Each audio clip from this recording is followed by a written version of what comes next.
Bahkan untuk warga-warga yang gerak ke arah Cape Town dan juga Kota Tua, begitu juga dengan Onyx yang berarti mau gak mau harus nyediain backup plan. Nah, lu lihat sekarang nge-splitnya lebih kelihatan enak. Kiba agak mundur dikit ke Riverside. Ya, Kiba agak buat setidaknya menahan pergerakan mereka dan ngasih info ketika teman-teman dari Onyx yang lainnya coba bergerak mungkin ke arah Keraton dan juga Cape Town, atau mereka punya plan untuk menjadi orang ketiga dari pinggir-pinggiran. Ya, tapi untuk ikut campur sekarang bukan kesempatan yang menguntungkan karena posisinya mereka turunnya belum dapat lootingan. Betul. Untungnya satu orang doang yang dikomit. Tapi perang tak terhindarkan di sini. Reverse Red my God. bersama tim Flash masih akan ngotot-ngototan sampai era Reverse Red dikandaskan begitu saja tim Flash. Emang menunjukkan senioritasnya di area mil tentunya. Wah, Jakarta Army emang keras banget ini. Cukup kuat dan Gary kali ini bisa gue bilang cukup terlambat. Sementara BKP cuma ada satu orang, ada satu kesempatan di mana harusnya Gary bisa dapetin dua, tapi dia cuma bisa dapet satu karena memang teman-teman yang lain dari tim Flash udah berhasil untuk langsung regroup. Dia bisa dapetin satu dari lawannya tim Flash dan satu dari tim Flash barusan. Yep, dan kelihatan sepertinya Gary hanya memiliki MP5 dan juga VSS, bukan senjata terbaiknya. Apalagi di sini Kiba udah beberapa pelurunya agak miss, mau coba di-cover lagi. Ah, itu dia pinter banget lawannya tuh. Si Ben di sana bakal tiarap sejenak dan langsung kontak double pick sekaligus menuju ke arah seorang Kiba. Eksekusi yang kurang maksimal dari Onyx Olympus membuat Onyx Olympus juga harus menyumbangkan poinnya ke arah tim Flash. Namun dari seorang Gardu kali ini juga harus berjumpa dengan anak-anak Postar yang tadi juga sempat keculik satu player ya.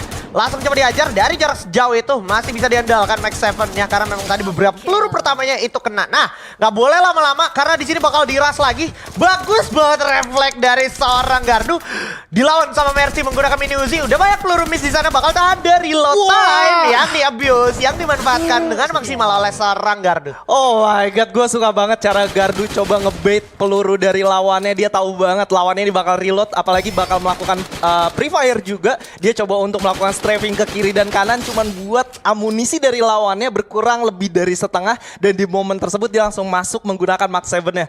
Wow, itu keputusan yang menurut gue bener-bener brilian sih. Iya, keren brilian, ya. Dia brilian. bolak-balik doang tuh di kanan kiri. Iya, sengaja dan jaraknya agak dijauhin. Iya. Karena dia juga sadar senjata dia juga bukan senjata jarak jauh. Iya, kalau diadu bakal kalah. Apalagi kalau kena pre-fire itu udah pasti critical damage-nya. Betul.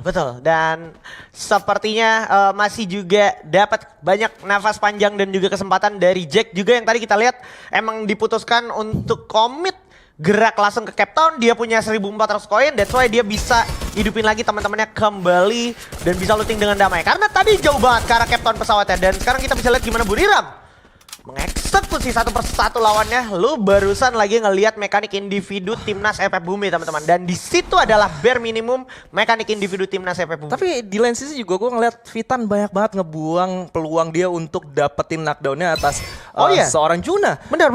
Dia pakai Trogon pak. Iya. 3 tembakan miss. Itu harusnya di 2 tembakan aja dengan armor yang dimiliki sama Juna udah harusnya hilang tuh ya. Harusnya hilang. Tapi lawannya juga tahu betul gimana cara ngelawan senjata Trogon. Dan ini dia.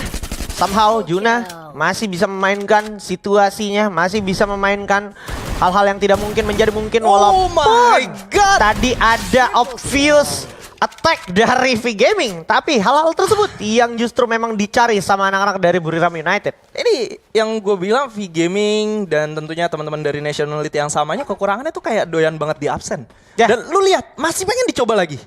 Sementara Junanya udah lebih settled, Junanya udah punya senjata duluan. Dan kalaupun Juna pinter, harusnya dia bisa kalkulasi kalau ini adalah orang-orang yang baru dihidupin. Betul. Dan ini orang-orang yang nggak punya senjata harusnya. Harusnya dia tadi balik lagi, hajar lagi. Ya ini bakal bisa menjadi momen montage dia.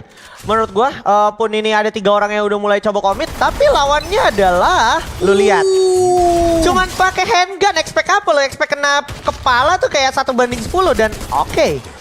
Karena dihajar langsung di jarak dekat 2 orang sekaligus dengan 1 orang megang kar, udah pasti tumbang Juna sejago-jagonya Juna. Gue suka banget sih sama Juna, dia ngitung banget damage yang masuk berapa kalau lu perhatiin tadi. Iya. Dia tuh tadi udah nembak 4 kali dan kalau kita ngomongin masalah reflect, biasanya player itu menggunakan Trogon udah 3 kali glue wall. Ya, Yeah. 2 kali bahkan global dia. Yeah. Tapi dia yakin kalau ini di hit ketiga gue dia belum knock nih. Benar, ya kan? benar. Di hit keempat refleksnya langsung keluar. Jadi bener-bener kalkulasi dan juga sense-nya tuh udah dapat banget. Iya, kayak Gokil. udah autopilot ya. Iya udah autopilot kayak, oh ini matinya di keempat global. Ya, mantap. Dan nggak kalah mantap juga sebenarnya mau gua mention tadi tim Flash. Ini baru menit 5, circle 1 baru mau gerak menuju circle 2. Dia udah nyampe peak, udah nyampe Caroline Mansion. Karena dia tahu dari secara garis pesawat yang gerak ke arah peak itu cuma 1-2 tim doang. Berarti kalau tadi ditambah ada notif kill, orang-orang itu berarti yang habis perang. Berarti mereka bisa datengin ke arah peak Caroline Mansion dan mereka bisa pelan-pelan retake dan kuasai itu area Caroline Mansion ya. Bagus banget emang keputusannya. Tapi kalau lu lihat dari V-Gamingnya, dia coba untuk gerak ke daerah bawahan dikit. Dia coba untuk ngumpulin yang... Oh my god. Waduh, Gimana? moment of silence tuh barusan tuh. Coba kalau misalkan lu jadi seorang Juna, apa yang lu lakukan? Kalau gue jadi seorang Yuna, agak ngela nafas dikit. Karena itu sering terjadi sama gue, sama Adin, sama Bung Surya, sama Bigan tuh. Lebih ke ngehala nafas. Ngela nafas panjang dikit. Panjang nih. Habis itu fine match lagi. Fine match lagi, Iya. ngobrol tapi masih. Ngobrol masih. Gak ada oke. yang bisa dilakukan selain ngobrol dan gimana cara ke depannya di round selanjutnya bagus. Betul. Biasanya siapa kalau dari petamburan e-sports yang melakukan hal itu? Biasanya yang ngekelas ke kelas gitu. Iya. Kalau enggak Bung Surya gua biasanya. Wah, oke. Iya, biasanya. Kalau kita balik langsung ke daerah pertengahan kota yang sangat kita cintai, ada Homeboys yang akan berhadapan dengan Expan. Keduanya sudah saling mengetahui posisi satu sama lain, tapi Expan masih cukup berjauhan, harus melakukan regrouping karena gue rasa dari Jembal dan kawan-kawan mereka udah bakal komit langsung. Iya. Bisa bener. lihat dari pembagiannya juga. Benar.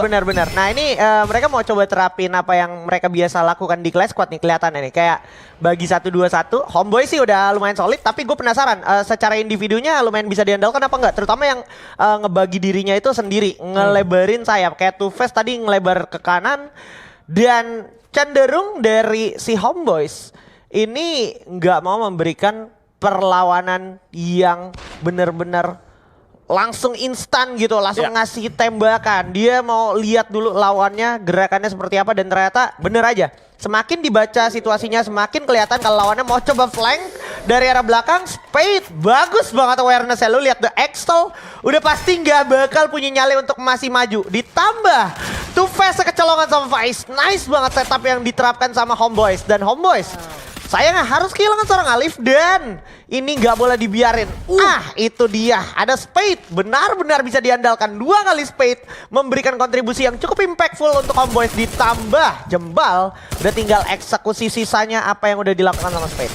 Aduh, ngeri banget. Homeboys pagi-pagi udah 9 poin eliminasi dan dia hanya kehilangan 1 player aja. Kalau kita ngomongin Poci sendiri masih ada 1 tempat untuk menghidupkan temannya, masih ada vending machine untuk melakukan reset, dan masih keburu juga kalau mau ngambil balik resourcesnya, karena menurut gua resource dari teman-teman Expan walaupun nggak banyak tapi cukup untuk bekal masuk ke dalam zona selanjutnya. Betul sekali. Dan Onyx, sekarang kita harus saksikan gimana Onyx bakal ada rematch melawan teman-teman dari tim Flash dan 1 player, seorang Shin yang juga sempat merasakan panggung offline Indonesia.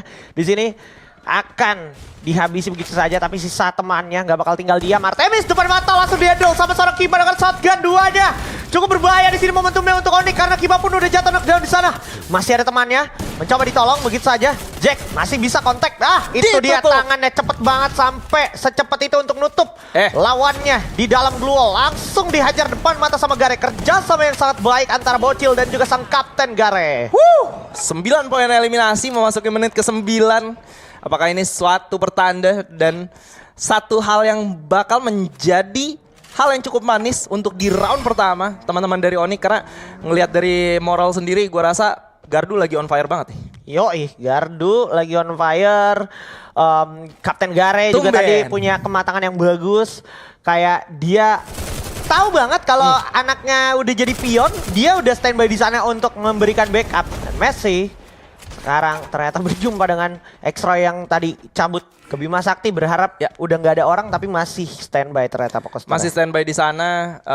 Kali ini dari seorang Crime juga baru dihidupin lagi, turunnya ke daerah yang sama juga. Kalau kita lihat pergerakan dari mereka memang menghindari potensi ketemu lagi dengan teman-teman dari Homeboys, karena Homeboysnya pasti naik ke atas. Nah ini yang gue maksud, ketemu di Excel-nya. Wah, Pusing pasti, apalagi baru ngidupin temennya. betul, harus keluar lagi walaupun memang circle-nya belum sakit-sakit banget, tapi belakang tuh nembakin lumayan sakit nih. Dari kejauhan gini, secara default AK sih damage flat dari jarak terjauhnya sakit ya. Lumayan. Iya, apalagi dengan kondisi DXL nggak punya, dia punya resources yang proper, udah Ya. pasti nggak punya pilihan sih, nggak punya pilihan untuk fight back, lebih ke berlindung aja untuk Atau sementara. menjauh langsung ya. Justru Kabur. menjauh ya. Ya, dan kalau kita lihat dari Homeboyz kali ini mereka cukup efektif dari segi gameplaynya, bisa gue bilang mereka cukup bermain lambat di pinggir zona tapi bisa dapetin cukup banyak poin eliminasi. Tapi kali ini V-Gaming Mantap. masih coba untuk bergerak lagi, mencari lagi, berhasil menghidupkan teman-temannya lagi. Ranger dengan 4 poin eliminasinya, sementara Protetai berhasil mendapatkan ban di satu sisi lain ya. Sementara V-Gaming masih coba untuk melakukan fight dengan lawannya, seorang Fikri berhasil di take down. De Bruyne di sana berhasil mendapatkan 1 poin eliminasi, tapi Todak masih stand still, masih coba untuk melakukan reviving pula Jisman. Waduh. V-Gaming ini perlahan-lahan karena abis menguasai secara pelan-pelan dari arah Timnas Bumi di pick. Ini dia mulai dapet nih tempo permainan di area pick. Caroline mention seperti apa, cara nge-handle lawan yang datang seperti apa. Walaupun emang selalu ada nyawa, selalu ada harga yang harus dibayar dari setiap pertempuran yang diterapkan sama V-Gaming. Tapi V-Gaming fokusnya kayak nggak pecah-pecah gitu kalau yang gue perhatiin. Dia pinter banget mainin situasinya, walaupun emang udah sulit situasi ya sekarang. Sepinter-pinter V-Gaming kalau circle-nya nge-bounce begitu udah pasti kena sandwich juga akhirnya. Pasti kena sandwich yang pertama. Yang kedua juga memang bisa gue bilang V-Gaming nih cukup pinter untuk di round kali ini. Mereka tahu, mereka sulit untuk bermain di Bermuda. Mereka punya kesulitan tersebut dan mereka bingung ketika bermain masuk ke tengah, diajar dari arah yang berbeda, atau bermain di pinggir tapi mereka digigit oleh zona. V-Gaming memiliki kesulitan tersebut ketika bermain di Bermuda.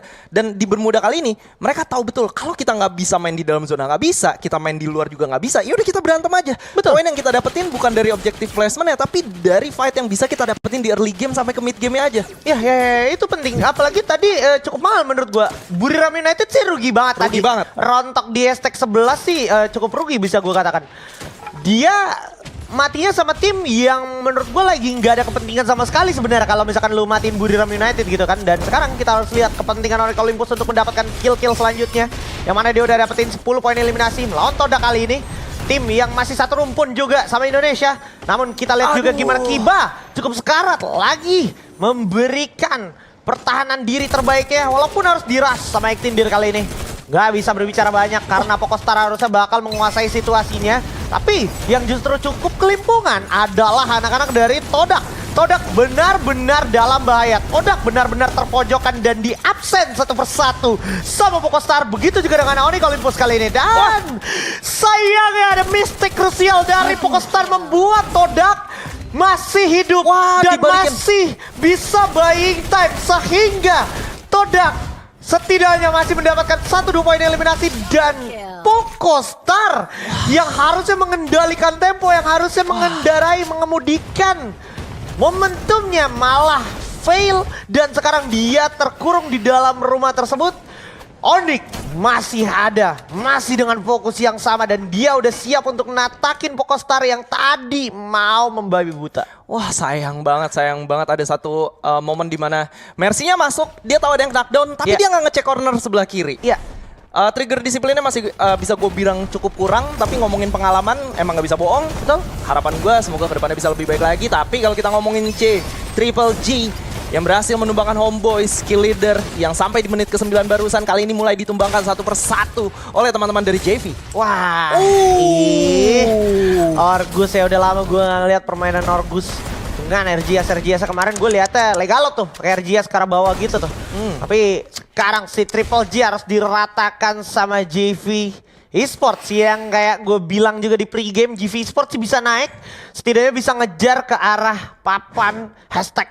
Dan sekarang Onyx Olympus melawan JV Esports dengan kondisi 3 lawan 4. This should be gamenya Onyx Olympus harusnya kalau dari segi grounding yang pertama, dari kesiapan mereka juga, dan kalau mereka bisa cukup disiplin untuk tahu kelemahan dari musuhnya harus di-abuse dari mana, gak menutup kemungkinan chance mereka untuk menang itu besar banget. Asal mereka tahu kuncinya ini adalah mereka bertahan dan juga nahan di view yang seperti apa. Wah, gue sih ngeliat satu player dari JV Esports ngawang jauh banget tuh. mau coba nge-backstep Onyx lewat sebelah kanan. Tapi harusnya dia bakal ketemu satu player terakhir dari Expand di sana. Jadi bakal jadi 3 lawan 3. Onyx harus tetap punya fokus yang bagus. Tapi teman-teman dari Onyx Olympus ini 4-4-nya udah fokus di satu titik. Stacking ke arah sebelah kanan mereka. Oh my god, Limit punya situasi timing yang tepat banget untuk naik ke atas rumah L. Tepat sekali. Dan ini membuat Onyx sedikit kocar-kacir, sedikit kelimpungan karena satu orang gardu di sana udah tumbang, udah kandas begitu saja, terknockdown, cukup sulit untuk ditolong. Jack pun udah kandas begitu saja dan giliran sisanya Kiba masih bisa memberikan kontribusinya dan juga gardu masih sempat di revive tadi, membuat gardu masih bisa memberikan kontribusinya. Expand udah kandas begitu saja di tangan Protetai dan sekarang Onyx 3 orang masih ada. 3 lawan 3. Kogar sayang dapat dapetin weapon Kiba. Di momen yang gak sempat kesolat Kapten Gare pun kandas. Sayang sekali Onyx Olympus gagal buya. Ini bakal menjadi buya